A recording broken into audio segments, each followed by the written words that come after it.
বাংলাদেশের ক্রিকেটের ভক্তদের মনে একটাই প্রশ্ন, মুশফিকুর রহিম ও মাহমুদুল্লাহ রিয়াদের ভবিষ্যৎ কি? চ্যাম্পিয়ন ট্রফিতে দলের হতাশাজনক পারফরম্যান্সের পর এই দুই অভিজ্ঞ তারকার জায়গা নিয়ে গুঞ্জন উঠেছে। সম্প্রতি অনুষ্ঠিত বিসিবির 18তম বোর্ড মিটিং এ এই বিষয় নিয়ে আলোচনা হলেও পরিষ্কার কোনো সিদ্ধান্ত জানায়নি বোর্ড। বিসিবির পরিচালক নাজমুল আবেদিন ফাহিম জানিয়ে দিলেন, এ বিষয়ে চূড়ান্ত সিদ্ধান্ত নির্বাচকদেরই নিতে হবে।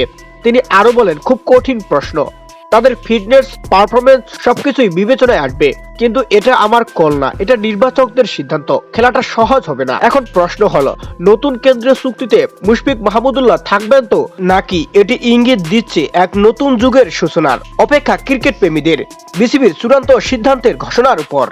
দর্শক, আপনারা কি মনে করেন মুশফিক মাহমুদুল্লাহ আবারও খেলুক, নাকি এবার অবসর নেওয়ার সময় এসে গেছে? তা অবশ্যই জানিয়ে দিবেন আমাদের ভিডিওর কমেন্ট বক্সে। চ্যানেলটিতে নতুন দর্শক হলে চ্যানেলটি অবশ্যই সাবস্ক্রাইব করে পাশে থাকবেন। ধন্যবাদ।